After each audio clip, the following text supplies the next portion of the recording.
जोबथा बुब्लि जाबाय नालाय बिथाङा माने जेखौ गोसो बेखौ दा बुंलाबायग्रा जाबाय।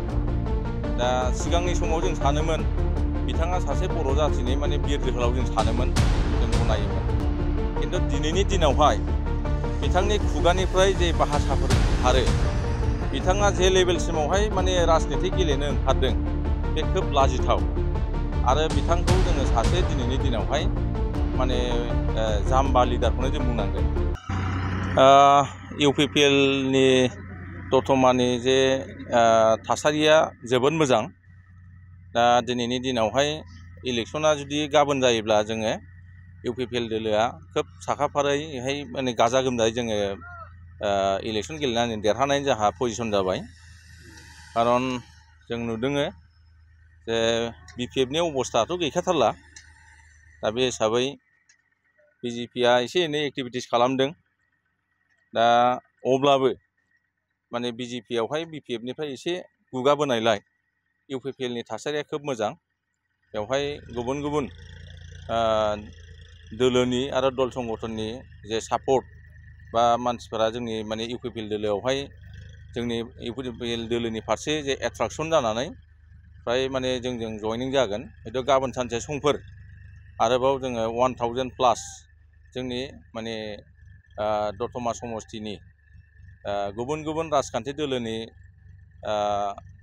मावथि बा दैदेनगिरि बिथांमोनहा बा सापर्टारफोरा जोंनि दोलोआव आरो जगदान मोनसे हाबाफारि दङ। फैबाय थानाय बिसायख'थियावहाय हाग्रामा महिलारिया गावखौ सरकार दागोन होननानै बुंबाय थादों। दा बेनि सायाव नोंथाङा मा बुङो? हाग्रामा महिलारियाथ' बे जोबथा बुब्लि जाबाय नालाय बिथाङा माने जेखौ गोसो बेखौ दा बुंलाबायग्रा जाबाय। दा सिगांनि समाव जों सानोमोन बिथाङा सासे बर' जाथिनि माने बिर जोहोलाव जों सानोमोन, जों गनायोमोन। खिन्थु दिनैनि दिनावहाय बिथांनि खुगानिफ्राय जे भाषाफोर ओंखारो, बिथाङा जे लेभेलसिमावहाय माने राजनीति गेलेनो ओंखारदों बे खोब लाजिथाव। आरो बिथांखौ जोङो सासे दिनैनि दिनावहाय माने जाम्बा लिडारखौनो जों बुंनांगोन।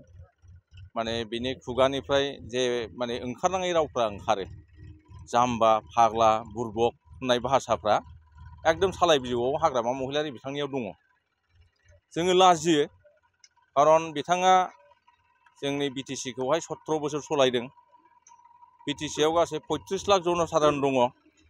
35 लाख माने जनसाधारननि सासे गार्जेन जानानै चिफ हिसाबै बिथांहा 17 बोसोर खामानि मावखांनायनि उनावबो बिथांनि खुगानिफ्राय जेबादि राव ओंखारो, बे जोंनि 35 लाख जनसाधारनफोरनि जोंनि BTR ओनसोलनि थागिबिफोरनि थाखाय खोब लाजिथाव बाथ्रा। खारन बे 35 लाख जनसंख्याखौ दैदेननाय सासे नेता जानांगौआ बेबादिनो जाया।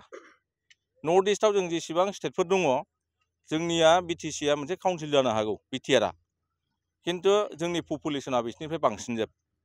गासै जोङो माने 7टा स्टेटआवहाय नर्थ इस्टआवहाय जेसेबां रायजोफोर दङ, दा बेखौ नायोब्ला गुबुन रायजोफोरनि चिफ मिनिस्टारफ्रा जेबायदि क्वालिटिनि मानसिखौ भट होनानै देरहानानै चिफ मिनिस्टार बानायो, दा जोंनिया बै समावहाय माने हाग्रामा महिलारि बिथाङा जे 17 बोसोर सलायलांबाय, बैसोरजों रुजुनानै नायोब्ला खोब लासिंसिं मोनो आरोखि जोङो। दा ओंखायनो जुगा सोलायबाय, हाग्रामाया मोनसे सम थांबाय, बेनि जे समा एक्सपायार जाबाय। दिनै प्रमद बर'नि दिन फैबाय। प्रमद बर'नि मावनाय दांनाय साननाय हनायजों हाग्रामा महिलारि मावनाय दांनाय साननाय हनायजों एकदम माने रुजुथावा आरोखि। दा जोङो खोब गोग्गानाय मोनदों। प्रमद बर'आ जे लेभेलसिमाव राजनीति खालामदों, दिनैहाय प्रमद बर' मडेल अफ पलिटिक्स बे सोलिबाय थादों। बे हाग्रामा मडेल अफ पलिटिक्सआ जाहैबाय दादागिरि, गुन्दा, जौ जुवाजों माने गफबनानै मानसिफोरखौहाय दादागिरि मोनसे कालचार जोंनाव गायसननानै जोंनि माने इयुन लाइमोनफोरखौहाय गाज्रि लामाथिं लांनाय। खिन्थु दिनैहाय प्रमद बर' सारनि जे UPPL मडेल अफ पलिटिक्स बे जाहैबाय गोजोन गायसननाय, जौगालु हाबाफारियावहाय बायदि बायदि माने हाबाफारि लानानै दिनैहाय लाइमोनफोरनि थाखाय फारफ्रोम बिथिङाव, गेलेनायावनो जा, सोलोंथाइ बिथिङावनो जा, बायदि आबाद बिथिङावनो जा, स्किल डेभेलपमेन्टनि बिथिङावनो जा, गोबां माने जोङो सुबुं सम्पद दानायनि जे हाबाफारिफोर लानानै प्रमद बर' सारा माने सालायगासिनो दङ।